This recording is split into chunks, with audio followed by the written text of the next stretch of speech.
आज म हजुरहरूलाई शेयर मार्केट आइपिओ सम्बन्धी महत्त्वपूर्ण जानकारी दिन गइरहेको छु। के हो त यो आइपिओ भनेको? आइपिओ इनिशियल पब्लिक अफरिङ जुन प्राथमिक निष्कासन हो र कुनै पनि संस्था वा कम्पनीले प्रथम पटक जारी गरेको धितोपत्र निष्कासनलाई नै प्राथमिक निष्कासन भनिन्छ।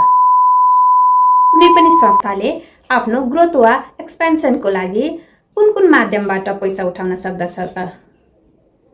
त्यसको फन्डिङ स्टेजेसको बारेमा म हजुरहरूलाई केही जानकारी गर्न गइरहेको छु। पहिलो फन्डिङ स्टेज संस्थापकहरूबाट पुँजी उठाएर संस्था सुचारू गर्ने।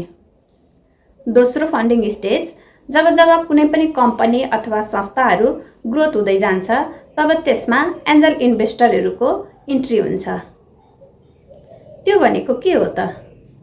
जब कुनै पनि कम्पनी अथवा संस्था राम्रो भइरहेको छ र त्यसको भविष्य पनि राम्रो देखिरहेको छ, विकास हुने क्रममा गइरहेको छ भनेदेखि त्यस संस्थाहरूमा एन्जल इन्भेस्टरहरूले लगानी गर्दछ।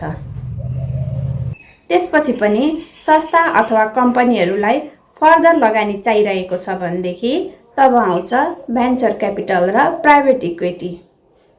यिनीहरूले राम्रो संस्था अथवा विकास भइरहेको संस्थाहरूमा लगानी गर्ने गर्दछ। चौथो फन्डिङ स्टेज अझै पनि कुनै पनि कम्पनी अथवा संस्थाहरू ग्रोथ तथा एक्सपेन्सन गर्नु छ भनेदेखि के गर्ने त? यी संस्थाहरूले कस्तो निर्णय गर्छ? यी संस्थाहरूले आइपिओ सर्वसाधारणहरूमा खुलाउने निर्णय गर्छ, जसले आइपिओ सर्वसाधारणहरू मार्फत खुलाएर उनीहरूले पैसा सङ्कलन गर्ने गर्दछन्। आइपिओ जारी गर्दा संस्था अथवा कम्पनीहरूले सर्टेन नियमहरू पालना गरेर सर्वसाधारणहरूमा आइपिओ जारी गर्ने गर्दछन्। यस्ता कम्पनीहरूले अथवा संस्थाहरूले फर्दर ग्रोथ तथा एक्सपेन्सनको लागि सर्वसाधारणहरूलाई सेयर बेचेर अथवा सेयर जारी गरेर पहिलो पटक पुँजी सङ्कलन गर्ने गर्दछन्।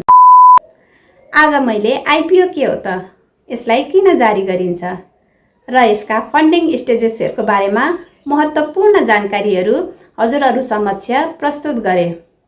यस्तै सेयर मार्केट सम्बन्धी विभिन्न जानकारीहरू हजुरहरू समक्ष लिएर आउनेछु। Thank you.